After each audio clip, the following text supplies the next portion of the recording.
No meio de toda essa bagunça política, essa queda em popularidade do Lula, essas polêmicas, a paca da Janja e tudo mais, o Lula fala que ele pode talvez não concorrer esse ano.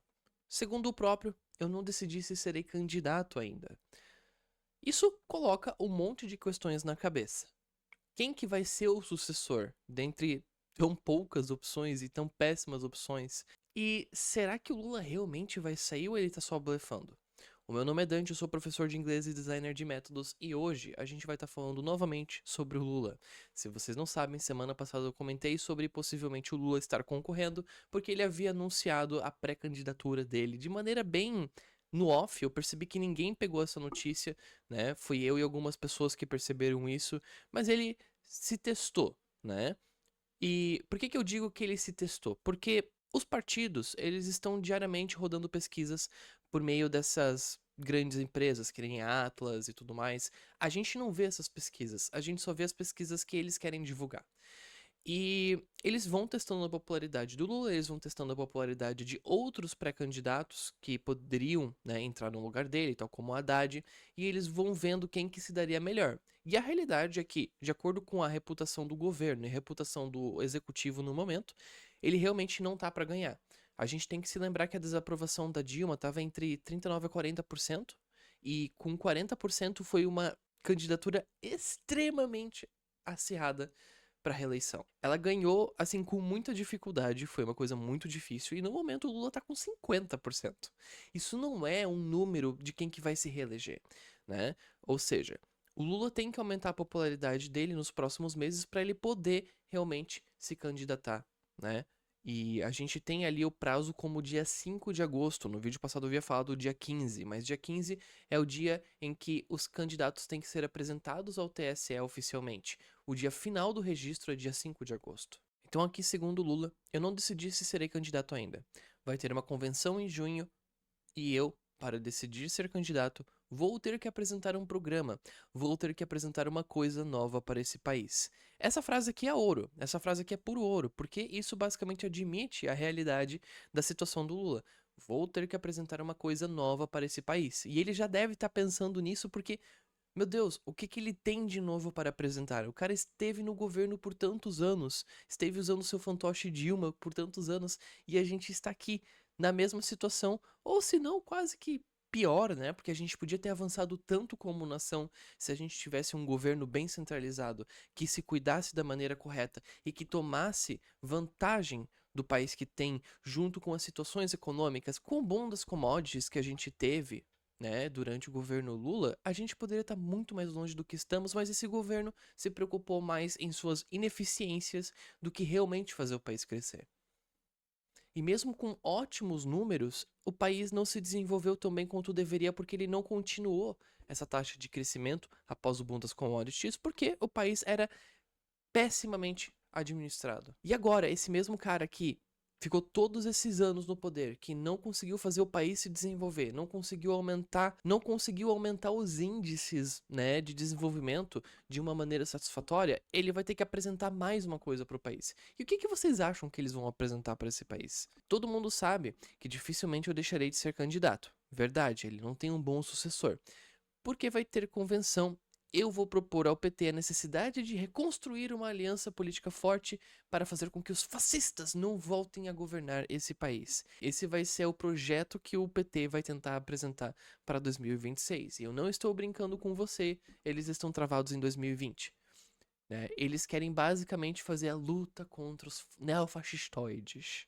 Eles querem, basicamente, tocar a mesma narrativa de que todo mundo é um fascista, todo mundo que não concorda com ele é horrível, é perto do Mussolini, do Hitler, e eles vão querer tocar essa ideia até o fim da eleição deles.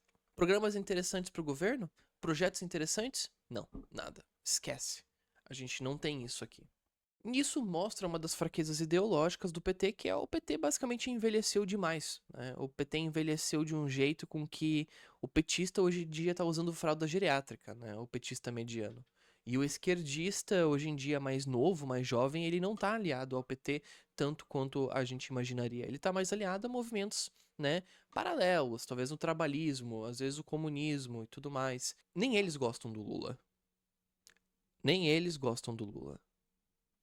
Eles entendem que o Lula é um atraso para a própria esquerda porque ele não conseguiu tocar muita coisa da esquerda também em governo. Até porque não dá para tocar muita coisa de esquerda aqui no Brasil porque a gente tem um sistema bem forte, bem rígido que não permite a gente se distanciar muito dessas coisas. A gente tem uma Faria Lima, a gente tem, né, várias estruturas, a gente tem o agro, a gente tem indústrias. Essas coisas elas vão tentar impedir o governo de se puxar tanto para a esquerda.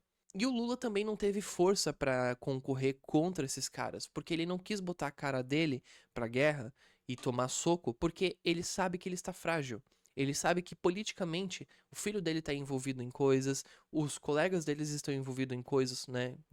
Vocês conseguem imaginar quais são essas coisas da qual eu estou falando. Então, como eles todos estão implicados, né? Eles estão num glass floor, né? Eles estão ali, qualquer movimentozinho errado, eles vão cair. Então não é uma posição fácil de se estar para conseguir tocar mudanças de governo. E escuta, apesar de eu ter falado, apesar de eu ter botado dinheiro na mesa falando que eu não acho que o Lula vai se candidatar, até o Bisotto, que é um analista político extremamente bom, falou o Lula não vai se candidatar esse ano. E parecer que está se concretizando, eu ainda acho muito difícil. A gente não tem nomes bons. O Boulos, que seria um nome, né? Ele tá em decadência. O Boulos tá em alta decadência.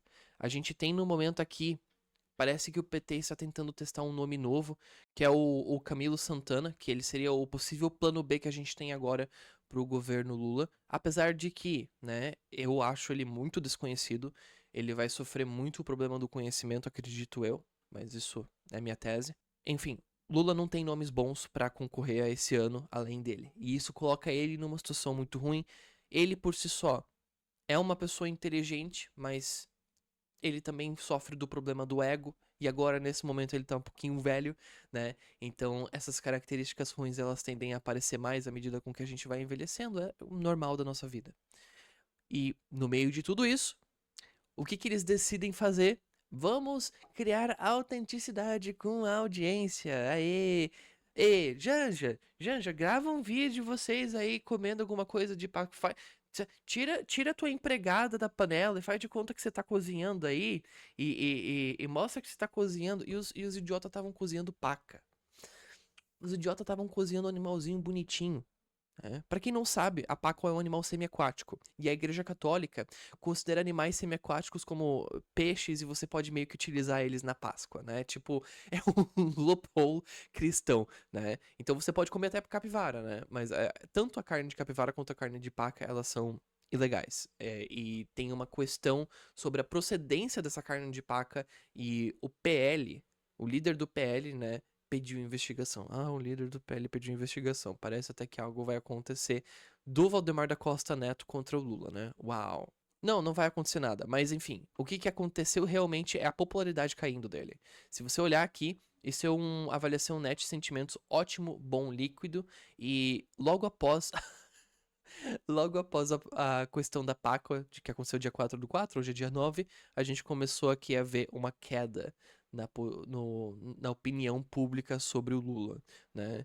O que é estranho, o que é honestamente estranho e idiota, porque de todas as coisas pra cair a popularidade do Lula, o pessoal tá de olho na paca, tá ligado? O pessoal tá de olho no animal. Tipo assim, o brasileiro tá tão amortizado com o fato de que essa galera rouba bilhões que eles não dão bola. Agora, a paca?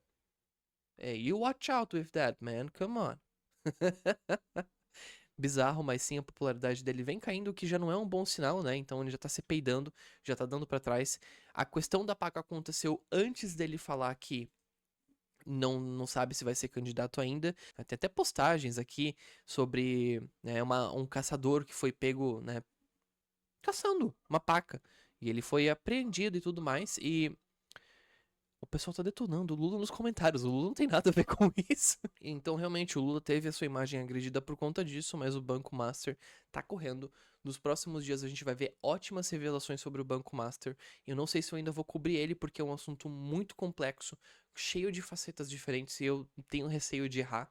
Mas, se você pensa em aprender inglês e você tá aí com a sua mente pensando em se mudar pra fora, eu não aguento mais esse Lula, tá horrível esse governo, eu tenho que te mostrar as minhas aulas. Eu tenho uma metodologia que te ensina inglês, mesmo você tendo um dia a dia ocupado. E além disso, tem uma plataforma própria também que te ajuda com homeworks, deveres de casa, atividades extras e até matérias para você ler inglês e aprender mais no seu dia a dia também.